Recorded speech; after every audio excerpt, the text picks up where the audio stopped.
नमस्कार, मी योगेश. पाहूया आजची बातमी. हातकणंगलेत ग्रंथराज श्री ज्ञानेश्वरी पारायण सोहळा व अखंड हरिनाम सप्ताहास उत्साहात प्रारंभ. हातकणंगले येथे धार्मिक व भक्तिमय वातावरणात ग्रंथराज श्री ज्ञानेश्वरी पारायण सोहळा व अखंड हरिनाम सप्ताहास उत्साहात प्रारंभ झाला आहे.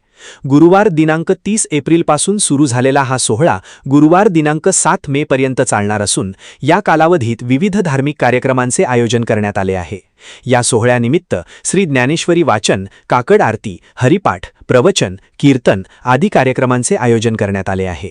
विठ्ठल मंदिर, पारायण चौक, हातकणंगले येथे सुरू असलेल्या या कार्यक्रमामुळे परिसरात भक्तिमय वातावरण निर्माण झाले आहे.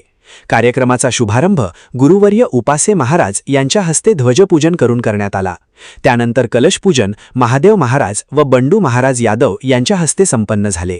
तसेच वीणापूजन व ग्रंथपूजन सुरेश खोत, अशोक पाटील, प्रकाश निगवे, अण्णासो येळगुडे, नामदेव हापसे, बाळासो कोळी व बीड पाटील सर, साजणी गुंडोपंत इरकर आदी मान्यवरांच्या हस्ते पार पडले. यावेळी नगराध्यक्ष अजितसिंह पाटील यांच्यासह मान्यवरांनी उपस्थितांना मार्गदर्शन केले. कार्यक्रमास श्री ज्ञानेश्वरी पारायण सेवा समितीचे अध्यक्ष तानाजी चोपडे, उपाध्यक्ष राजेंद्र पांडव, सचिव दिलीप पाटोळे तसेच संतोष पाडायकर, एस.टी. माने, संजय पांडव आदी पदाधिकारी उपस्थित होते. या पवित्र सोहळ्याचा लाभ घेण्यासाठी समस्त ग्रामस्थ व परिसरातील नागरिकांनी मोठ्या संख्येने उपस्थित राहावे असे आवाहन श्री पांडुरंग देव ट्रस्ट व पारायण सेवा समितीच्या वतीने करण्यात आले आहे.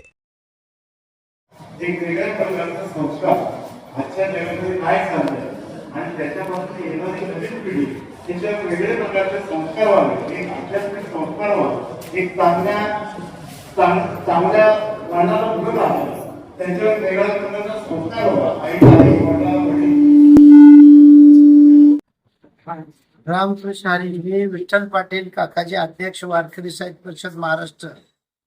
मी आज इथल्या 26व्या सप्ताहाला आलो होतो. मला अत्यानंद झाला, कारण 25 वर्षे तुम्ही इथं सातत्यानं सप्ताह साजरा केला आणि अशा एका मोठ्या क्रांतिकारी गावामध्ये.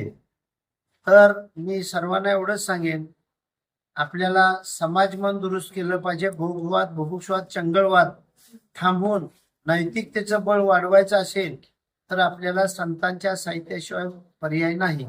त्यामुळं गावोगावी आम्ही संत मुक्ताई, जनाई, बहिणाई महिला हरिपाठ मंडळ वाढवत आहे की जेणेकरून महिलेच्या माध्यमातून आपल्या मुलाबाळांना चांगले संस्कार व्हावेत आणि चांगला समाज निर्माण व्हावा. प्रगतीबरोबर नैतिकताही असावी म्हणून आम्ही समाज मन निर्माण करण्याचं काम वारकरी साहित्य परिषद करते. आज आमचे तानाजीने आम्हाला बोलवलं. खरं तर मी कुठं जात नाही, पाटील साहेब भेटले आणि आपण सगळेजण भेटला.